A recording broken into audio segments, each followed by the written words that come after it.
Hi, this is Paul Sakis, Good News Planet. I'm speaking to Valorie Allen. Hi, how are you? Fine, Paul. Good. You know what? I'm going to look at your website right now, and I'm going to make an announcement because this is new information, right? Valorie has a website, and it's called Population in Sync, SYNC.net, right?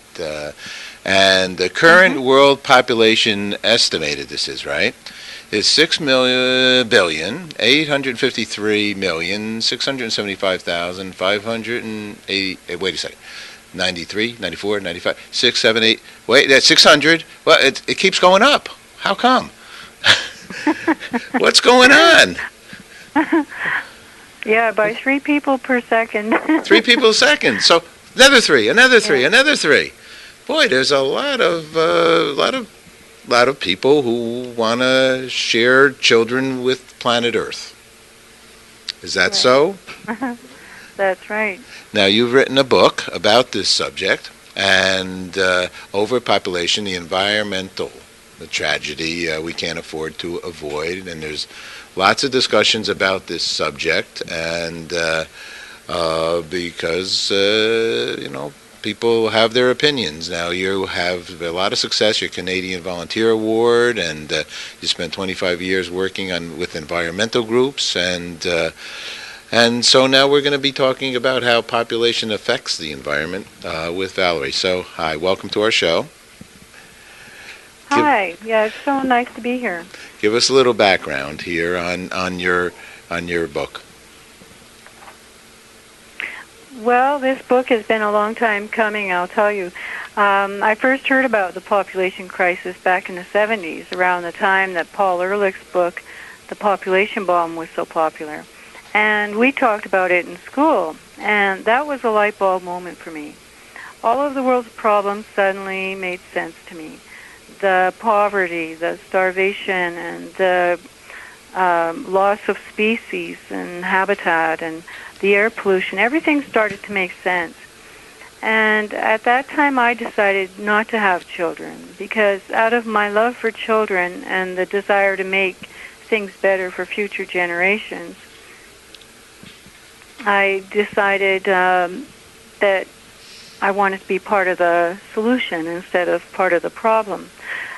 So, and then more recently I wrote Growing Pains to make people more aware of the population problem, and that it was the greatest threat to our planet and the most neglected. And then I created this website to share some of the solutions and some of the success stories. And it's my life's ambition to be part of the movement towards a sustainable population. So it looks like I've got my work cut out for me. Why do you say that? Because what do you think the population wants to do? If the six, oh, wait a second now.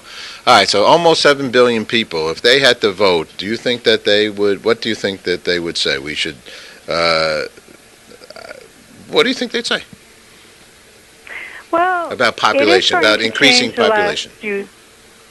I think that, with our economic crisis and with a lot of the environmental tragedies we have right now, people are starting to think about the population. And on the Internet, I know there are a lot of people who are very concerned, and it's showing up a lot more on the Internet. But in other media and other places, we're not hearing about it as much.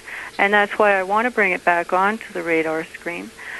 But it would be interesting to know what percentage of people actually do feel that we need to reduce our population. Okay. I think we'd be surprised. Do you have some suggestions? So do you have some suggestions of ways we can do that in Growing Pains? Well, I sure do. In fact, part 4 of Growing Pains is totally devoted to solutions and success stories. Okay. And one of the things we can do is, first of all, get rid of some of the myths around it and start talking about it again like we did in the 70s. And I think once we get it back on the radar screen and we can start discussing ways of solving the problems, I have a lot of solutions in my book, but I'm sure people could come up with a lot more. And with the success stories that are all over the world, there are great success stories in India and Africa and even in the States. And I guess Australia is leading the way probably as far as being progressive in dealing with it politically and in some other ways with the medical profession and whatever. But there's something that all of us can do in our own little way, just even talking about it. Talk to your neighbors and friends, or bring it up at supper, or students could have a project in school, or we could talk about it in Toastmasters. I mean, there's no end to the way we could bring it back and start a movement again towards reducing and bringing it to a sustainable level. Okay, so let me ask, so what are some of the successes, examples of? Well, there are areas in India where they have reduced the fertility rate by more than half, and so it's really been a huge difference in their villages there. Bangladesh has one of the most remarkable achievements. Over a 20-year period, the fertility rate was cut in half through voluntary programs, and this hasn't happened anywhere else in large developing countries to date. So I'd say Bangladesh is one of the leading ones. In Australia, we have a huge program going on there, and it includes a number of different issues, but mainly the political aspect, I think. And they have a group called Doctors for a Sustainable Population. They have a population minister, actually, Minister for Sustainable Population. The Prime Minister there, Julia Gillard, is encouraging open discussion on population issues. They have a political party called the Stable Population Party that is working on it, and their main platform is population and immigration. They have student debates going on that are about population. They've given out population books to 1,400 politicians and media people. So they're really, I think they're the ones to keep an eye on, and that might be setting a really good example for the rest of the world. Okay. Any other good examples that we can get people thinking about? How about here well, you're in Canada, right? In the North America.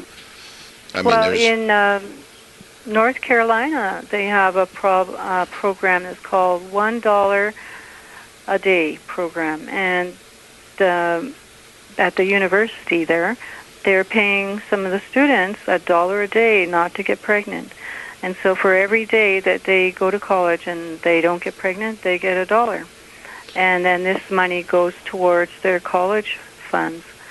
So, and they also receive $5 a week for transportation to the classes that they have and the health classes at the college. So, yeah, $1 a day not to get pregnant. And it's working. And who's financially, obviously, who's financially supporting that approach in college?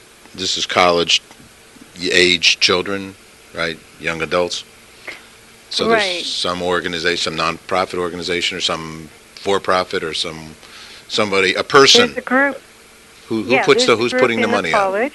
There's what? Yeah, the group in the college called College Bound Sisters was founded about 20 years ago, actually, by a woman named Hazel Brown. She's a professor of nursing there. Uh-huh. And Rebecca Saunders, dean of the graduate school.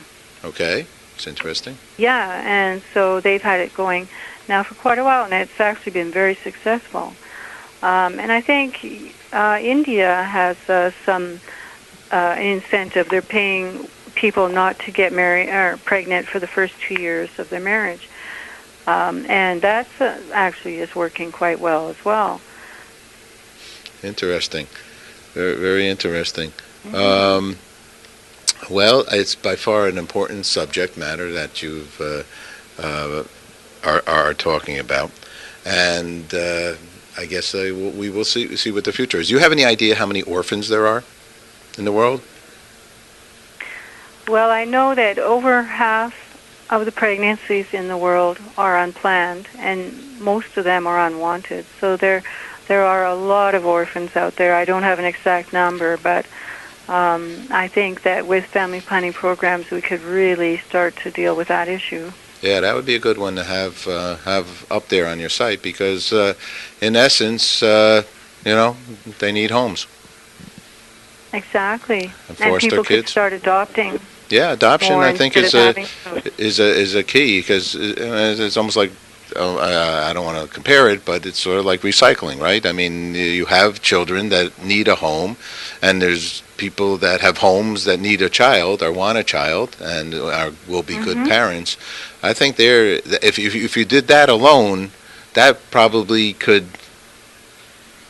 I don't know what the number is, but it's got to be in millions of children. Would make a huge difference. That could make a huge difference right there alone. So in other words, reduce, reuse, recycle. I hate to say it with life and human beings, but it's definitely something worthy of consideration. You're doing a great job. Thank you very much for sharing this important information. A dialogue, I agree with you, should be, especially when there are children that don't have a place to go tonight. So last quick question. What's good news for you? What's good news for me? Yes, Valerie. Well, good news would be that our population is finally reducing in number. So that will make my day when that day comes. Okay. Thank you very much for sharing good news with us. Okay, thanks, Paul. Take care, Valerie. Bye-bye. Bye.